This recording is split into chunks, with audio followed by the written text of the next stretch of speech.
another reminder that fall is here.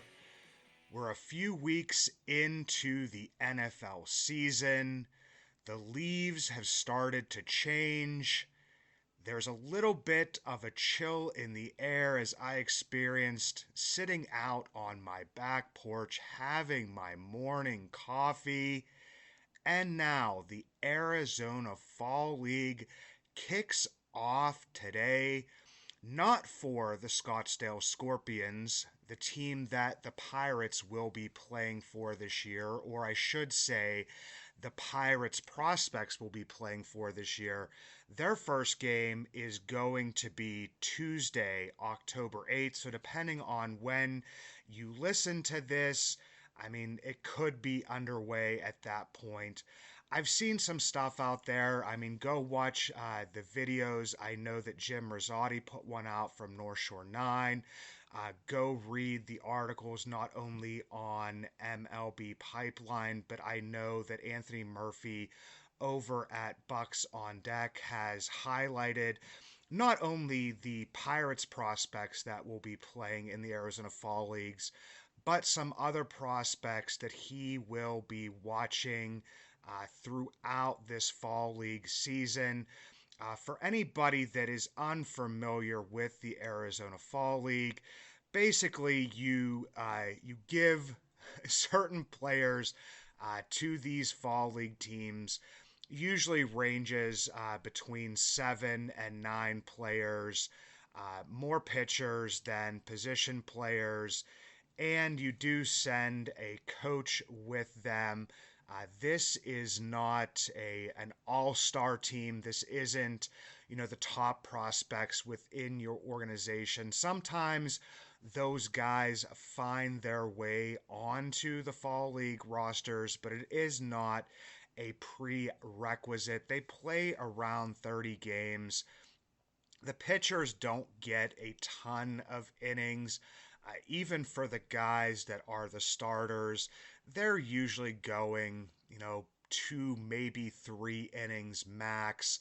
And the season wraps up pretty much as soon as you think it's just getting started, it will wrap up. But I wanted to give my listeners, anybody that listens to this and maybe didn't go out and read any of those articles or watch any of the videos, just kind of what the Pirates usually do with their Arizona Fall League rosters, as well as the players that will be on the Scottsdale Scorpions for your Pittsburgh Pirates. Did notice that John Drecker put out a tweet. I retweeted that at Bucks Basement on X, that there has been a change, a late change here. Mike Burrows, who had made his MLB debut in the last weekend of the season, went 3 1/3 innings, 2 Ks, 3 walks, 2 hits, 1 earned run. A former, pretty high-end prospect for the Pirates, coming back from Tommy John surgery, has been removed from the roster, and he is replaced by a giant human being who myself and my 17-year-old daughter, 13-year-old son got to meet when we went to Greensboro this past summer at the end of July, and that is Valentin Linares. Like I said, giant human being here. If you saw him in the bullpen for the Greensboro Grasshoppers in the second half of the year, he was in Altoona to begin the season, you wouldn't have any trouble picking him out. Basically, I told my son Carter, go down and go get your ball signed by the biggest guy in the bullpen, and he didn't have any problem finding him. Valentin had been in Greensboro for the entirety of the 2023 season, pitched 67 innings, had a 4.70 ERA, a 1.507 whip. Started in Altoona with the promotion this year. didn't have very much success up there, unfortunately. Pitched 30 and two-thirds innings, a 6.46 ERA, a 1.696 whip. Sent back to Greensboro, where he did have some success in 25 and a third innings pitched, a 3.20 ERA, a 1.184 whip, 43 Ks in just over 25 innings. Is a little bit on the older side. I believe is around 24 years old. Does, have a good pitch mix, but he does replace Mike Burrows on the Scottsdale Scorpions roster. And as far as things go with the Pirates, and especially with their pitchers, the players that Ben Cherington, John Baker, and company usually send to the Arizona Fall League on the pitching side are guys that have had their seasons shortened by IL stints, maybe did not, reach the innings counts that the team was looking for from them during the regular season. And for the most part, I mean, not with Linares and with some of the other pitchers, but with the first three guys I'm going to mention here, they did spend some time on the IL. The first one, right-handed pitcher from the Greensboro Grasshoppers, and that is Brandon Bedoy, and he is from Australia. I never know if I'm pronouncing his name correctly. He was on the IL from just after the 4th of July, 7-5, came back off on September 22nd, only got to pitch 29 and two-thirds innings, didn't pitch in 2022 due to injury. So it's a guy that they're trying to build up the innings count a little bit. Not that he's going to get a ton of work in the Arizona Fall League, as I had mentioned, because no pitcher really does. In those 29 and two-thirds innings, a 1.21 whip, a 4.25 ERA, 43 Ks. The second pitcher, Christian Curtis from the Bradenton Marauders, on the IL from just before my birthday. Not that you guys really need to know that, as my birthday's June 22nd. Went on the IL on June 21st. Didn't come back till August 9th. The starting pitcher only got 75 and a third innings pitched, a 1.34 whip, a 4.06 ERA, 81 Ks in those 75 innings. And then Derek Diamond from the Greensboro Grasshoppers on the IL to start the season. Came off about a month into the season on April 24th.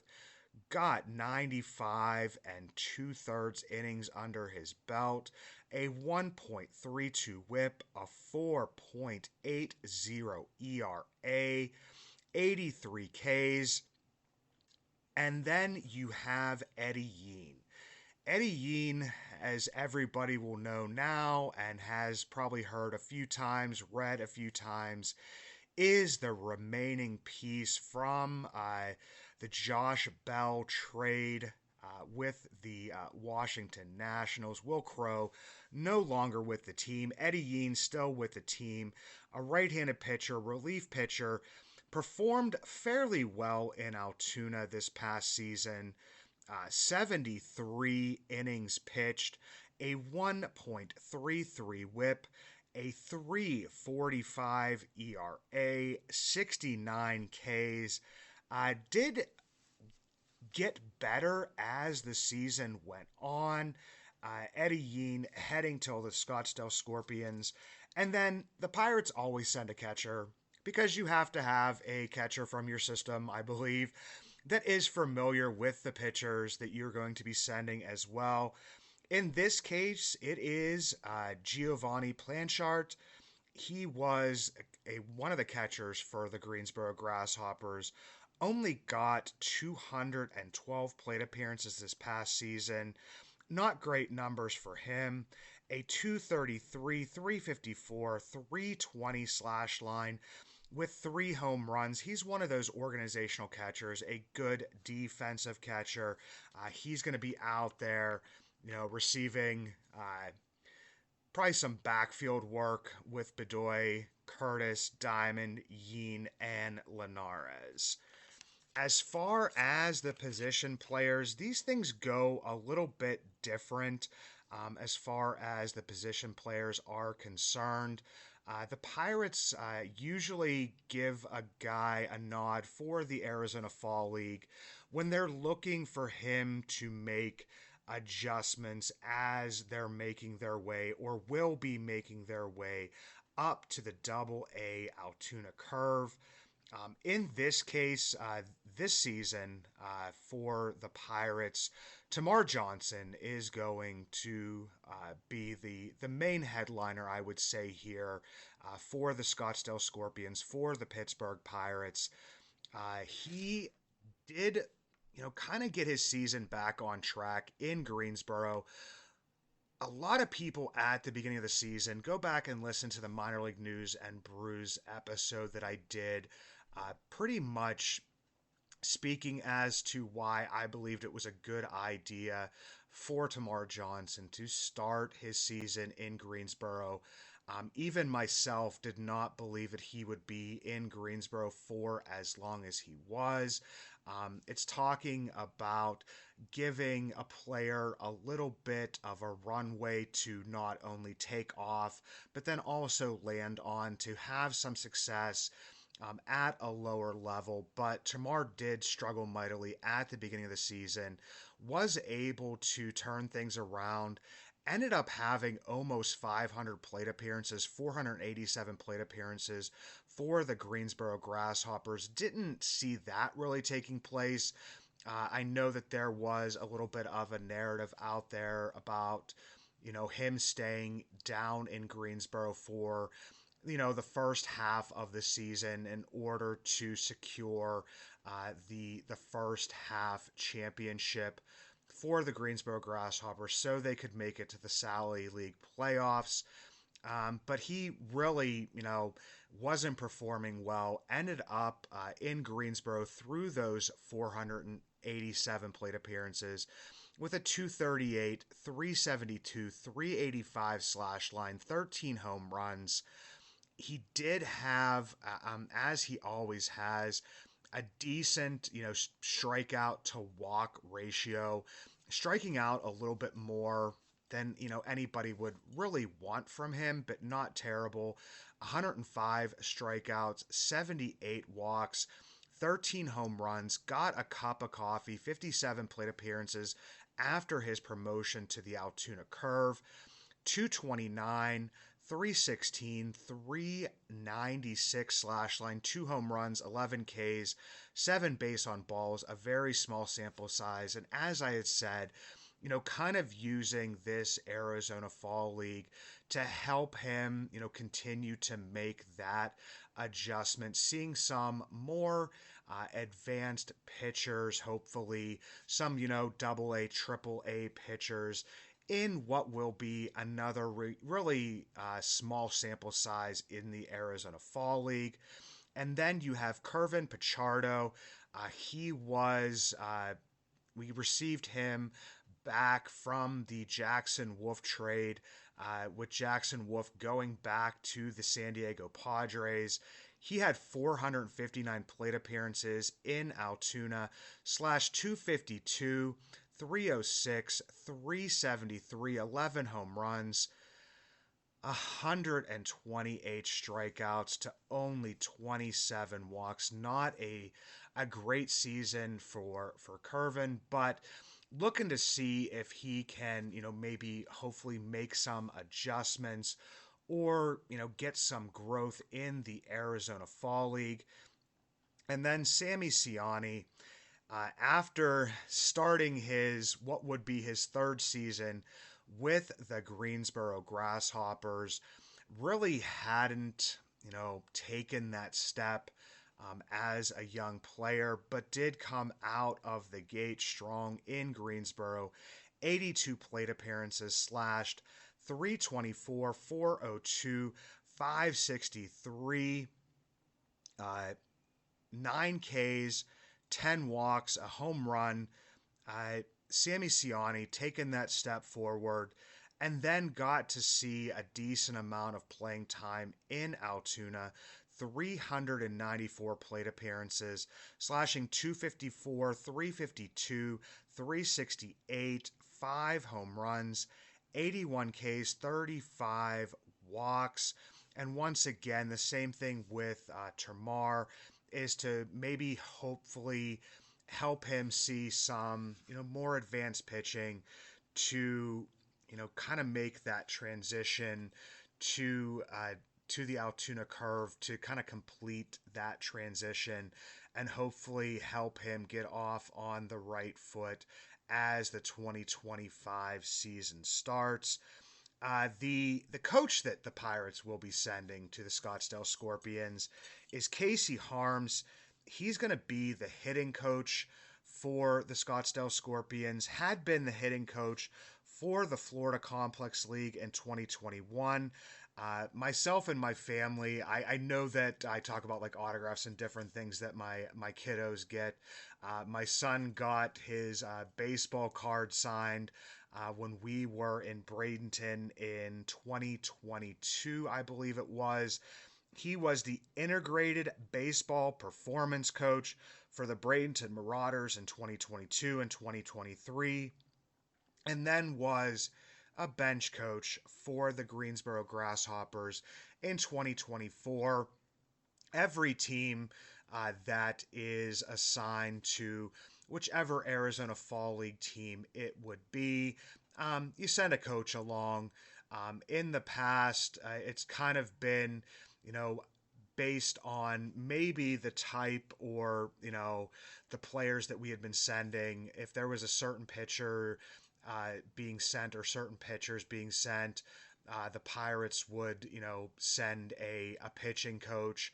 In this one, I would think that it is, him maybe being familiar with some of the pitchers in like a Derek Diamond and Eddie Yean, Christian Curtis, Brandon Bedoy, guys that he really knows. Also, looking to have Sammy Ciani and Tamar Johnson take those steps forward, focusing on the hitting side.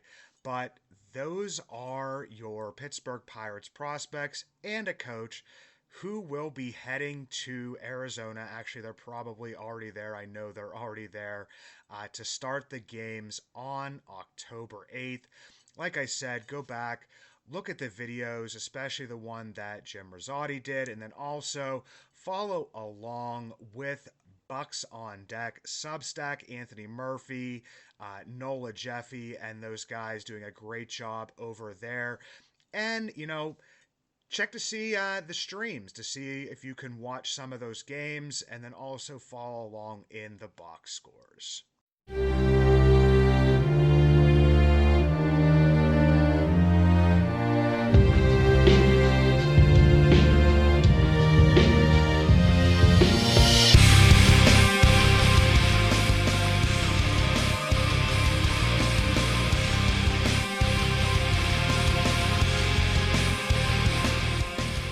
It's not breaking news that the Pirates are in the market for a new hitting coach, as Andy Haynes was dismissed of his duties.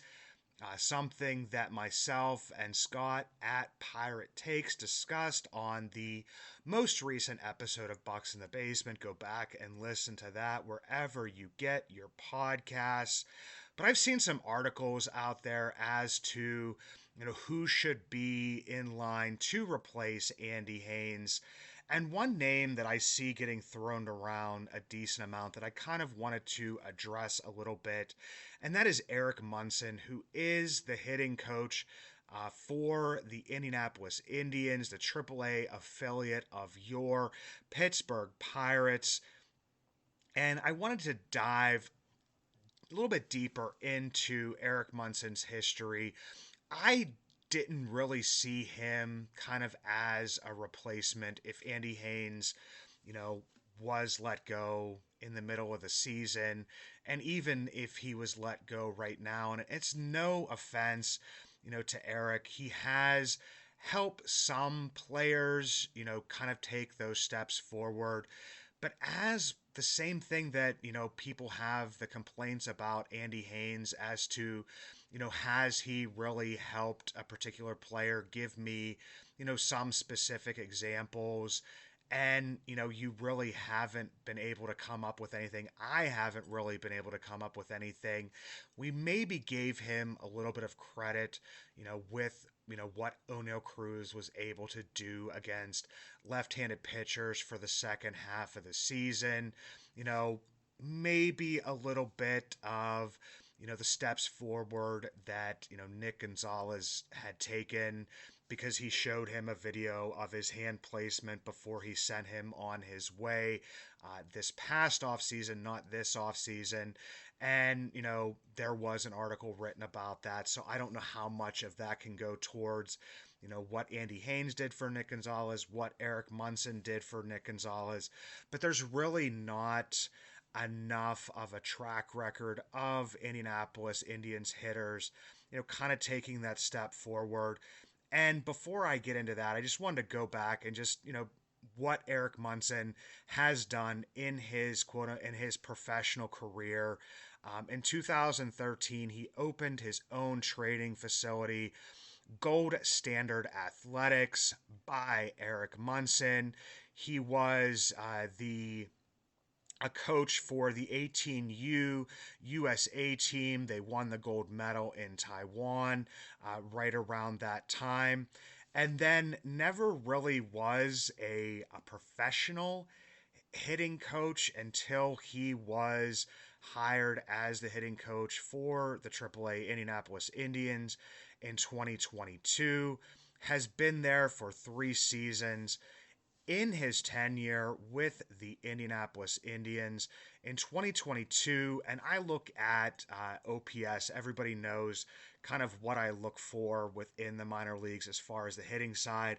The hitting side, I kind of lean towards OPS and the K rates and, the walk rates. And then on the pitching side of things, leaning towards that whip. But just a little bit of a snapshot here of, how the Indians have performed in AAA over these past 3 seasons under the tutelage of Eric Munson. In 2022, they were 10th in their league in OPS with a 752.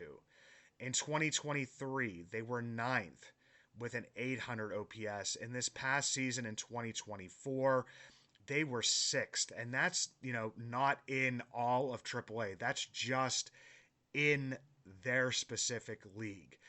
So they're not even really a top half, or it's like a top team within their own league. And that was 6th in 2024 with a 778 OPS. Don't really see, as I have said, and everybody, kind of maybe already heard before, not really thinking it's going to be a promotion for Eric Munson. Not that, I have any ill will towards him whatsoever, but, has been a part of, the Andy Haynes tree of coaching here. I just kind of want to get some new blood in that hitting quote-unquote program, because Andy Haynes's program, he was, the hitting coach for the entire organization. So from top to bottom, it's been, what Andy Haynes has, wanted to see at each and every level. So, Eric Munson has been there for the entire time. Haven't seen a ton of success from the Indianapolis Indians. So for anybody that was kind of, let's just promote that guy, he did pretty well, with some of the players, and you'll look at, different stat lines and stuff. But, kind of overall, there hasn't been a ton of success for Eric Munson in his time in AAA.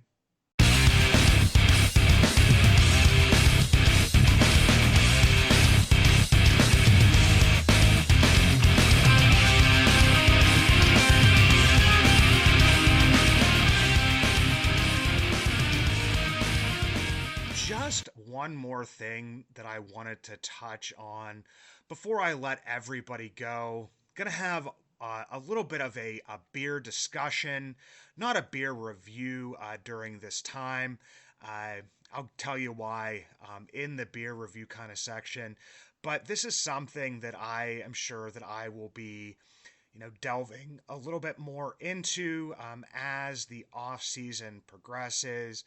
But didn't want to let this episode end without mentioning that the Pirates have brought back Max Kwan as the new director of international scouting, replacing Junior Vizcaino. Go back and listen to the episode that I did on Junior Vizcaino's time as the international scouting director for your Pittsburgh Pirates from 2017 until he was kind of, not brought back. I wouldn't really say fired. They just decided not to renew his contract and move in a different direction. Max Kwan is a very familiar name for anybody that follows the Pirates minor league system, their international scouting. He's a guy that, kind of made his name, put his stamp on the Pirates organization in the Pacific Rim, signing and being instrumental, I should say, in the signing of not only Jungkook Shim, but also Po Yu Chen, Sung Chae Chang, Solomon Maguire from Australia, Brandon Bedoy from Australia. So he's a guy that had been with the Pirates organization, left for a year to go work for Boris Corporation, is now back. Like I said in the episode I did, on Junior Vizcaino, didn't really think that, he had done a terrible job. I still think that there are players within the Pirates organization that have the Junior Vizcaino stamp on them. But now you have, Max Kwan coming back, and there are still some players that are in the Pirates organization that have the Max Kwan stamp. There is some familiarity with the organization. So best of luck to Max. Like I said, going to be looking into this a little bit deeper, especially as we head towards the beginning of the new international signing period in January. So congratulations to Max, and hopefully, we can start to turn things around a little bit quicker, because a team like the Pirates, they really need to have their finger on the pulse in the international market, in the draft, and also on the development side of things. So we're going to have to see as, how that progresses as Max takes over. A pitcher of beer, a pitcher of beer, let's order another pitcher of beer. That pitcher of beer should come over here. I love that pitcher of beer. I mentioned that this one was going to be a little bit different here because unfortunately, everyone, I haven't had the opportunity to really taste any beers, and I could have went back in my untapped vault and pulled out some some winter beers or some fall beers, because I believe last year I did a whole Oktoberfest themed beer reviews for about a month, test tasting all of my favorite Oktoberfest, also some new Oktoberfest. So if you're looking for that, go back and listen. But I had my 13-year-old break his arm within the past week, had to take him for x-rays, doing all the stuff with that. And then unfortunately, my little guy, the 7-year-old, came down with some sort of virus, took him to get him tested for everything under the sun, and they just basically said it's a virus going around. But that has been going on for, I believe we're on our 5th day here of a cough, a little bit of an upset stomach, a fever that I believe has finally broken. So hopefully he's going to be going back to school tomorrow. But the one thing that I've kind of had on my mind, with Steelers season starting, unfortunately, it is not a Steelers victory Monday for anybody that stayed up after that delay and the rain that we all knew was coming. Uh, Anybody that stayed up for that and got their hearts broken. I was really thinking, because I was the only one that was still up, the beers that I buy when I am having a Steelers party, or I should say, my family is having a Steelers party, when we put on the chili, when we have the buffalo chicken dip going, when our neighbors come over and they bring some, delicious appetizers and entrees as well. The beer that I have in my fridge that kind of is like that universal beer that everyone will drink, because not everybody is a craft beer fan like myself. And even if they are a craft beer fan, they're not as big of a fan of like the hazy IPAs as I am. Or, they may like stouts, and I'm not, as everybody knows, kind of a big stout or even a porter drinker. I'm more of the ale, the Mexican lagers, especially the IPAs, double IPAs for at least one of them, and then, hazy IPAs, session IPAs. So, what are those beers that I have in my fridge that kind of like are just universal, and that everyone, if you say, okay, just go grab a beer from the fridge as they pop over, and, they will grab one of them because it's, just an easy drinking beer for everyone. And in my mind, I kind of made, you know, four beers that everyone will drink when they come over, and it may not even be their favorite beer either, but it's one that you can just kind of have while you sit down and you're watching the Steeler game. And the first one is kind of an obvious, and for me, that's Icy Light. And for number one is because, I mean, it's a Pittsburgh staple. And they've made some changes. We see the new, brewery over there. I just saw it. I don't see it as often as I do now, but did see it the other day when I went to my godparents' 50th anniversary party.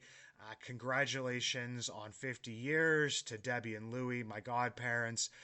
But got to see that again. But Icy Light, number one, because it's the color of the can is black and gold.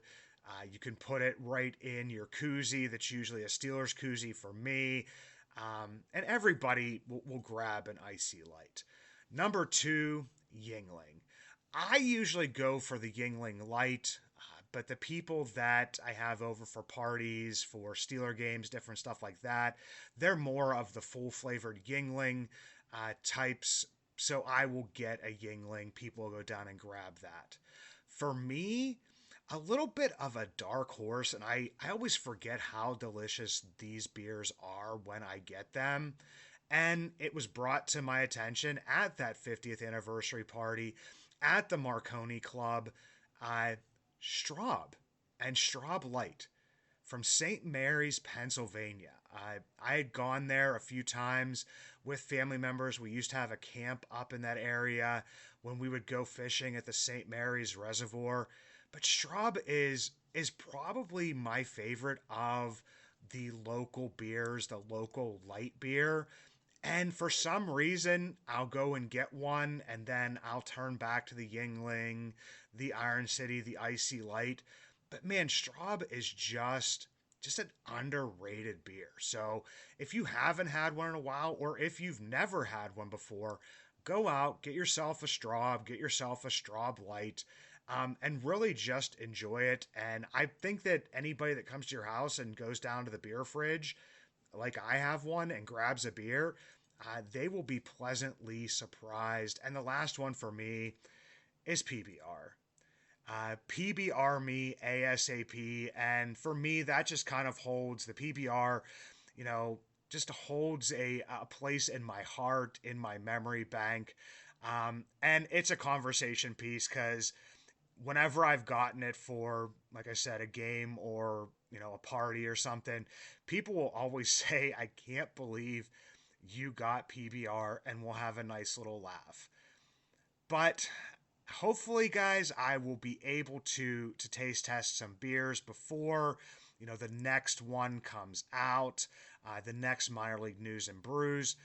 But until that time, let's go Scottsdale Scorpions, because we have minor league baseball again, which makes my heart happy.